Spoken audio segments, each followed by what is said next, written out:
Chapter 33. Malou woke up with a start. Her eyes looked up at the ceiling above the bed and somehow recognized the wood mouldings skirting its edges, and when she raised her head and saw the dresser across the room, she let out a gasp. Dan stirred and passed his hand over Malou's pillow. She shook his shoulder, still staring at her reflection in the mirror above the dresser. Honey, please wake up, wake up. What is it? What's the matter? Are you all right? Dan's groaning voice replied. He sat up and he, too, threw a disbelieving glance at the dresser, shaking his head. We're back, Dan, Malou blurted. Can you believe it? Yeah, I can see that, but I still can't believe it, he said, throwing the covers aside and getting out of bed. He walked to the window and looked outside, shading his eyes with his hand. But why are we back? That's what I'd like to know. And look, Malou said, pointing to the window pane. The dream catchers are gone. You're right, and that means our cat is probably somewhere hiding in the house. He turned around and went directly to the wardrobe. He opened it. Just as I thought, he said, taking his trousers and shirt off the hangers. He's even hung our clothes for us, the darned feline. Well, let's go and find him then, Malou rejoined, slipping into her own shirt and jeans. We still have another task to perform. Yes, and I hope we don't have to go through that bloody forest again, Dan said, passing his fingers through his hair. And a shower wouldn't be a bad idea either. You're right at that, Malou agreed. I feel like I've been painted with grime and dirt for days.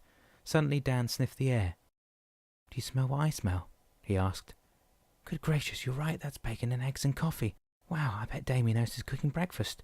Let's get downstairs before he licks the plates clean, Malou enjoined, grabbing Dan's hand and leading him out of the room.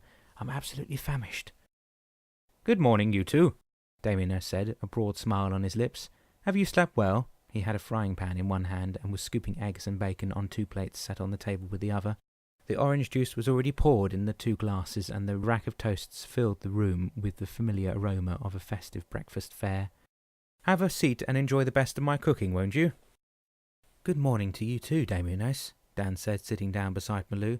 And where are Solangi and Damien? I can't recall anything after talking to them briefly when we were at the vicarage. Are they here too? Malou asked. Don't you worry, they'll be along after breakfast, I suspect. Would you like some coffee? I thought you'd never ask, Dan said, looking up at the coffee pot that Damien was carrying to the table. But that's the Cinemesa coffee pot, the one Matthew had. And so it is. Glad you remembered. And the coffee is actually Colombian from her dad's plantation. Fantastic, Damien, and this breakfast is the best I've tasted in a long time, Malou added, chewing on a piece of crispy bacon. When he had finished with the cooking and some of the cleaning, Damien came to sit at the table with them. You know you're facing the last of your tasks today, he said to Dan. How do you feel about that? Yes, I know, Damien, and I'm anxious to find out what it's going to be. Dan wiped the last of his toast around his empty plate. But as for telling you how I feel about it, that's difficult. It's like I don't want to leave. I don't want it to be the last task. I've lived a full life in the space of a few days. I don't know, it feels exhilarating somehow. Let me tell you something, Dan. It doesn't have to be your last task. What do you mean? Could we go and find another book? Damien chuckled, but shook his head. No, Dan, there is no other book. But there are still hundreds of tasks to be accomplished in your life. You can pick any day in your future and you'll be sure to find a challenging task for you to face. The tasks you have accomplished to this day, during the travels across your imagination, are only examples of what you'll be faced with when you go home. But tell me something. When we go back to Pahokee, we will have returned to 2013, to the day we left, and everything you've taught us will already be in the past. I mean, I would have gone through recovery and would have returned to work, and ultimately we would have already moved to Davie. So what do we have to expect if the future is already in the past? All you have learned, Dan, and everything you have gone through will serve you in your future. From the day of your return to Pahokee, mark my words, you will need all of what you have been taught. Does that mean Dan will have another accident? Malou asked, visibly uncomfortable with the mere mention of such an ordeal reoccurring. No, Malou, nothing like that, I expect. However, the tasks are never given to anyone who would have no use for their lessons. He paused. But let's not dwell on the future for the moment. I think Damien and Solangi have arrived now, and are waiting for you in the living room. He got up. Shall we? Moments later, Dan and Malou were sitting in the sofa of the living room, facing Damien and Solangi. The book was on the coffee table between them. I trust you two had a good rest after travelling that miserable road yesterday, Damien began. He smiled. Yes, we sure did, Damien, Dan said, taking Malou's hand in his. But why have we returned to your house? Simply because, once you will have read the last task, I will replace the book where it belongs, and it shall stay there until another couple with a similar dilemma as yours comes along. Dan nodded, looking at the book. Does it have different tasks for everyone, or are they the same for everybody? No, Dan, these tasks are never exactly the same for everyone. As you had parents escaping the horrors of 2 wars in Europe, some others may have lived through other circumstances that are totally dissimilar to yours. Damien turned to Solangi and nodded. We heard you asking about your future, and the use you will have for the values and qualities you have acquired or reignited during the performance of your tasks, she said, finally opening her mouth. Yes, Solangi, we did, Malou said, because by returning to Pahokee in 2013, Dan would have gone through his recovery already. Yes, Malou, that's right, Solangi went on. However, we must point out that whatever qualities you and Dan have acquired during your trip will never be lost or become unnecessary at any time. Moreover, should anything untoward happen to you, Dan, you'll have all the tools you need to circumvent or face the problem at hand at the time. All right then, Dan replied. May I open the book right now then? He showed his impatience. Solangi and Damien laughed at the request. You know, Dan, I think you need to revisit your task dealing with patients from time to time. You still have a tendency to ignore the fact that there is time for everything and everything happens in its own time. All right, I'll remember that, Dan said, throwing a pleading glance at their 2 friends. Very well then, Damien said. You should find it a most interesting task. Go ahead. Dan smiled and pulled the book onto his lap and opened it. There will be time enough to reflect on what you have learned thus far when you return home, but for now one last task is awaiting you. Commitment is another word for expressing the desire of keeping a promise.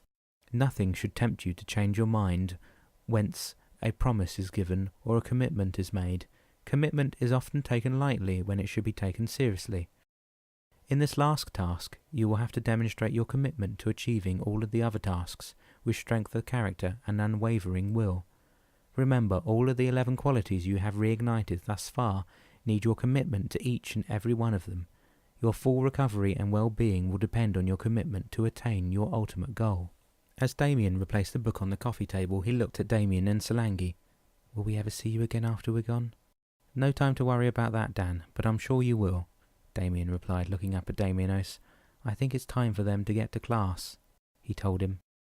And before Dan or Malou had time to react to that strange remark, the 2 of them were sitting in what looked like a semi-circular university auditorium, looking down at a couple or 3 blackboards at the back of a tall man who apparently had just finished his lecture.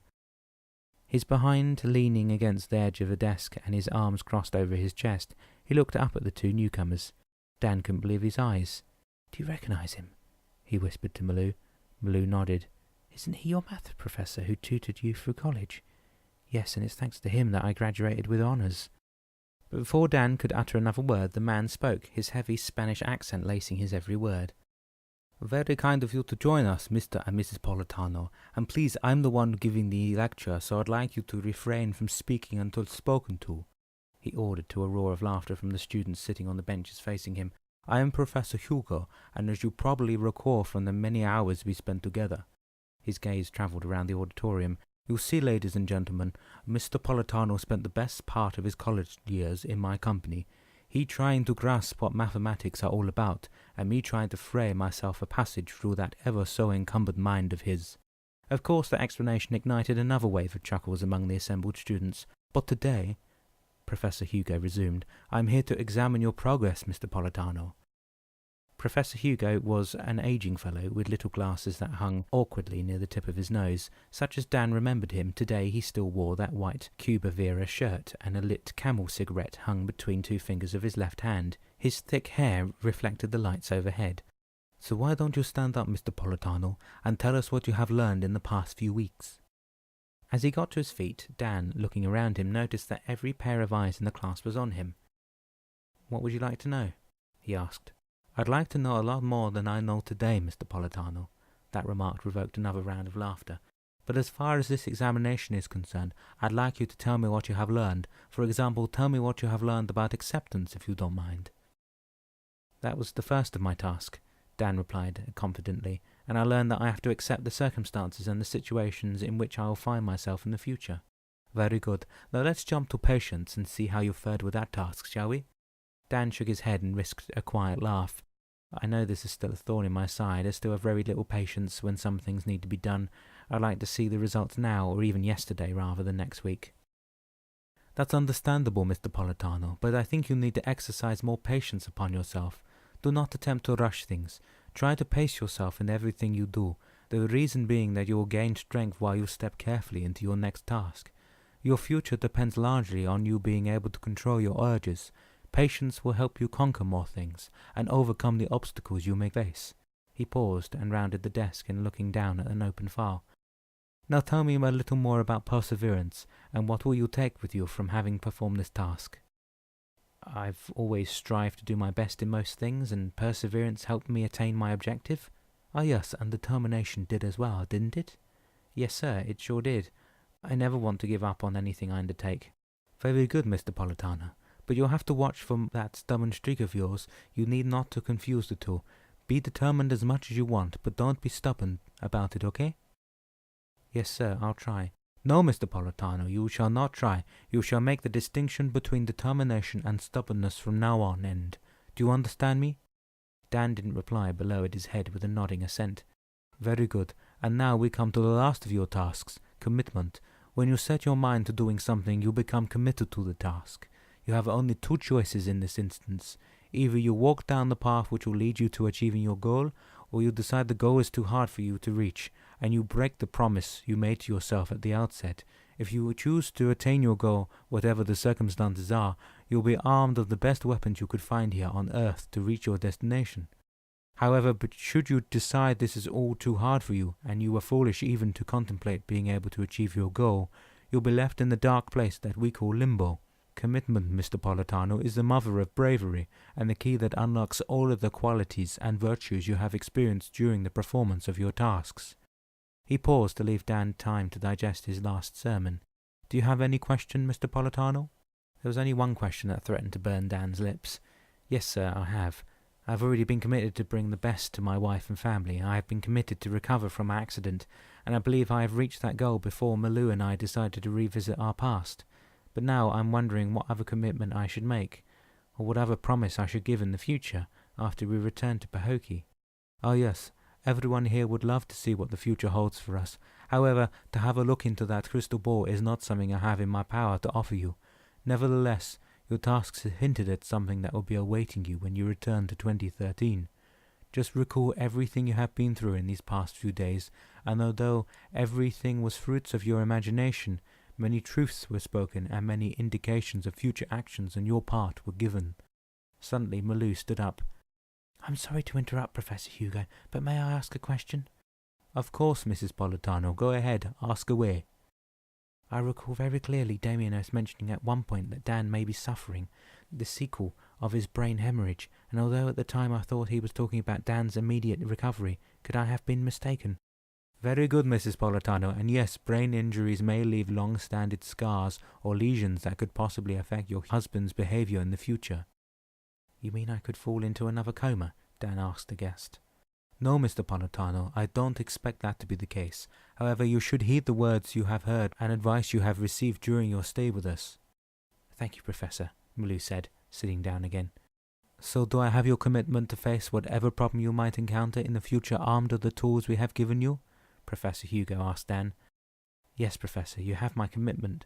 Absolutely." "Very well then. And now, Mr. and Mrs. Politano, it befalls me to wish you well and send you back to the time you left reality to enter your imagination."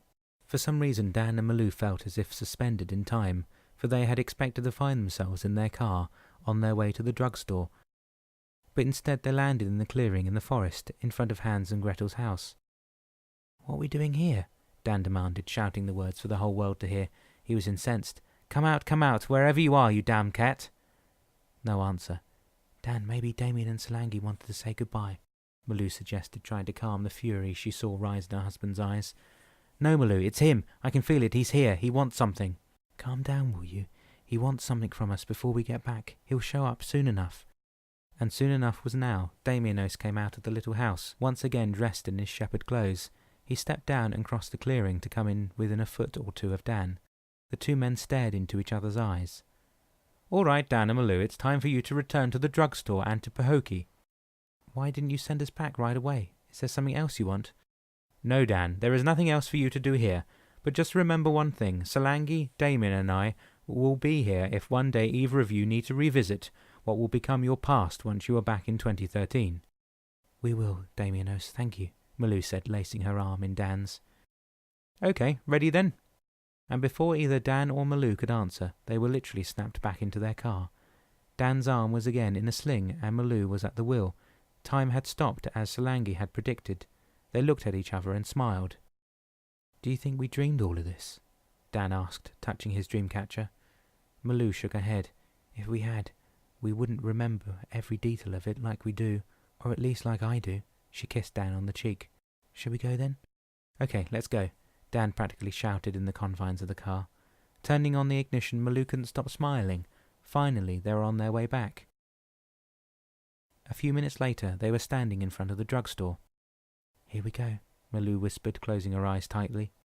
Such as they felt on their trip into their past, they began to feel lighter, and lights began to flash back and forth, along with fog and winds blowing from different directions.